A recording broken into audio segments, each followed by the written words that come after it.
What's going on, rock stars and fishing friends? How you doing today? You know what we're gonna do? We're going to tie probably the easiest fly you're ever gonna tie that looks amazing, costs almost nothing, and catches a boatload of fish. Stay tuned, you don't wanna miss this. I'd rather be out in the middle of a big lake, sipping on six on a flint rock bank, catching them catfish all day, far away from the missing and the bitching. Honestly, baby, I'm better off fishing. Okay, welcome back. I tell you what, I promised you easy, I promised you fish catching, and I promised you cheap. And I'm gonna give you all three of them, which is pretty rare these days. What we're gonna tie is the maggot. These gross little guys, they look horrible, they're awful, but you know what? Fish love them, and they are so easy to tie. And I don't even use any of the fancy materials for tying them like a lot of people do. What I use for tying the body, rubber band. Doesn't even matter if it's an old dirty rubber band like this, kind of makes it even look better. So let's get to tying. Okay, I've got a 1/0 Gamakatsu drop shot hook loaded up here because, well, that's what I have. And I'm gonna use it. So first thing I wanna do, put a little tiny bit of super glue just on here. And got a drop, so I'm gonna spread that drop around a little bit.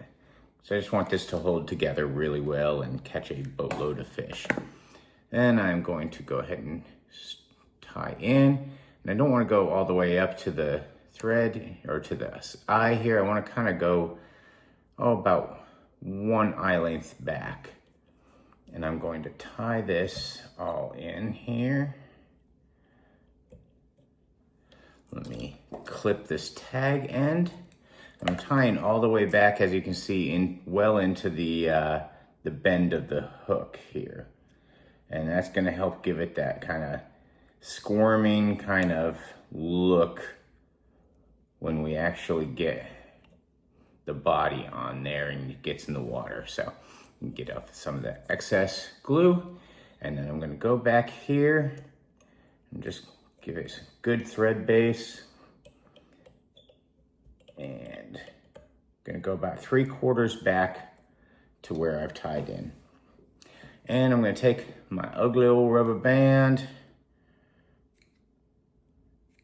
cut it in half with my scissors, and I'm gonna take one of these ends and I am just going to cut it at an angle.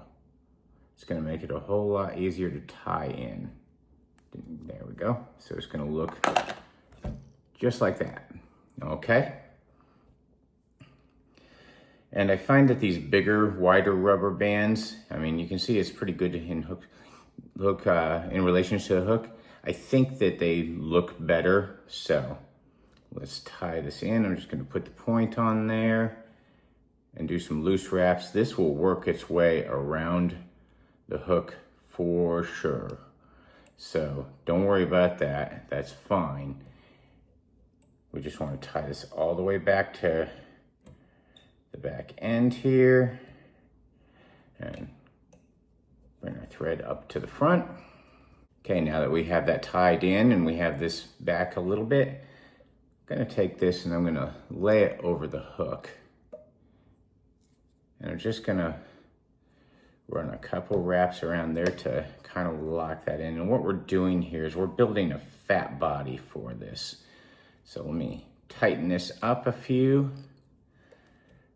And then we're gonna go back with this rubber band and I'm going to wrap this rubber band in. I just want a nice, fat, juicy maggot, okay? It doesn't have to be perfect. And I'm gonna go all the way up here to the very front. You get my little rest here. Let me turn it so you can see that, my little thread rest, my bobbin rest, and let me do a real quick half hitch finish just to make sure that nothing goes awry. There we go. Just kind of tightens it up a little bit. And we're gonna put that right there. Now, I have a rotary vise, but I'm not going to use it on this because I'm trying to explain, you know, this is a beginning fly, so a lot of beginning fly tires don't have that a rotary vise available. So I am just going to start tying right down here at the bottom, and as I move towards the front of the hook, I am going to overlap these wraps. And I want to overlap them pretty evenly. So it looks like it's kind of a segmented little maggot ready to get eaten.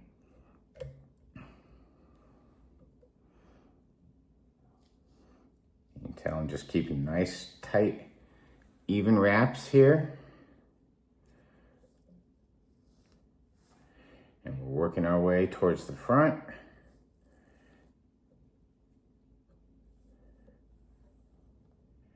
And then when we get to the front, I'm going to go up one more.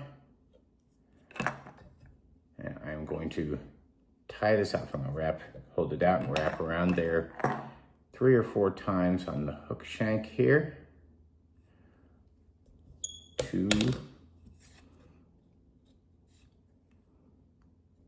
Trying to keep this even here and do this on camera.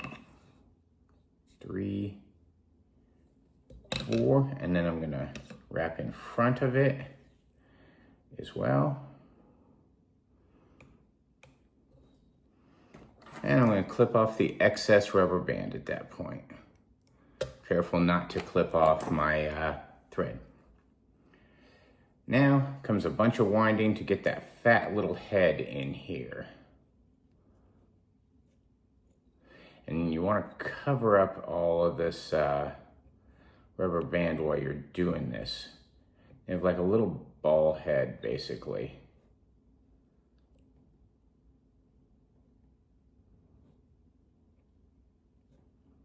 Take a look at the other side and see if that one's doing all right.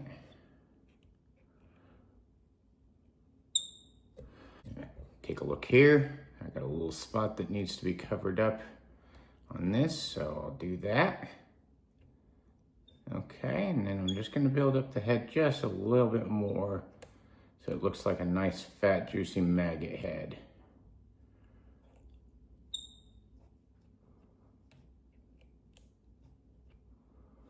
There we go.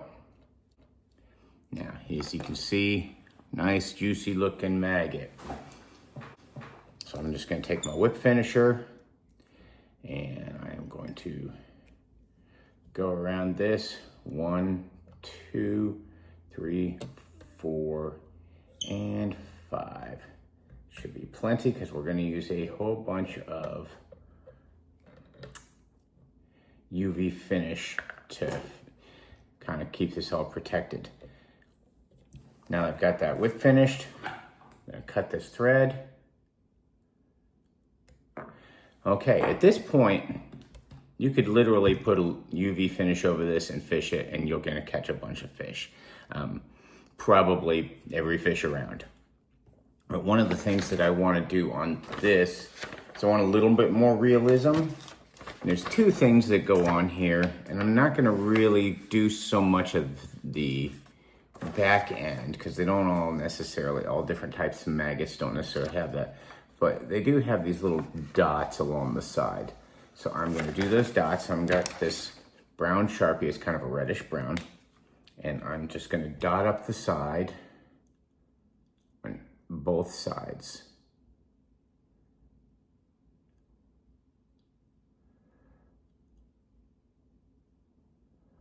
And I'm putting 1 dot in each wrap.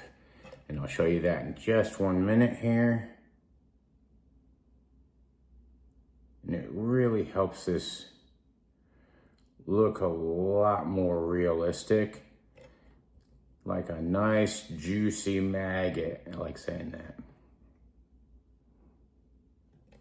Okay, so now we have a delicious looking maggot. I also have this little copper one, and I'm just gonna put a little bit on the top of the maggot's head. Just kind of darken it a little bit. But I want the light underside on it. So I don't know if you can see that or not.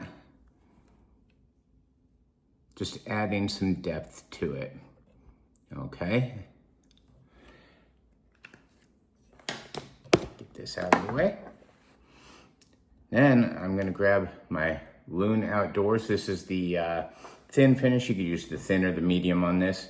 But I'm gonna load this liberally with a bunch of UV finish. But first, before I do that, I am going to move this because I want to tilt this upward because I don't want any of the finish getting in that hook eye. So this is just to help keep that from happening. I get a whole bunch of this finish, just layer it on there. Don't be shy with it. And of course now I hit the hook eye, so I'll have to clear that out. So just like I said I didn't want to do, but that happens. So welcome to the real world. So let's go here.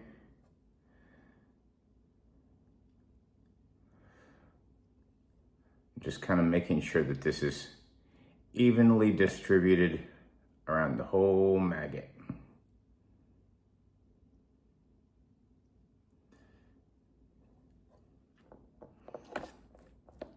And gonna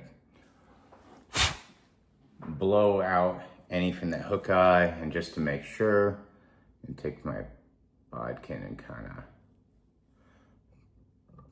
press it in there just to kind of clear it out. And I'll do that again here in a minute once I've cured this finish. But because it's thick finish, I'm going to start spinning this now. Just spinning it slowly. What happens is this resin can settle, and I don't want it to settle unevenly. So this helps keep it good. Now I'm just gonna take this light and I'm going to cure this resin, and this is gonna take a minute, so I will fast forward through the magic of cinematography, and when I am back, this will be all done. Okay, I am back, and we have a finished maggot here. So let me put this in some pliers to hold up for you. And that is what our finished maggot looks like.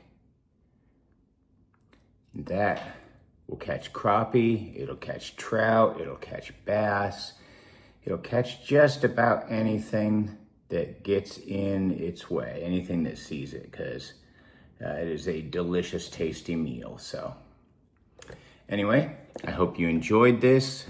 Hope you tie this. Hope you catch a boatload of fish on it. As always, I'm super appreciative of any of you guys for watching me and watching these videos. And if you feel like you want to do this, press like on the video and maybe subscribe to the channel. I'm going to keep these coming because I enjoy doing them, and I might as well help people out while doing it. So anyway, like and subscribe, and I will see you hopefully out on the water. Peace. Honestly, baby, I'm better off fishing.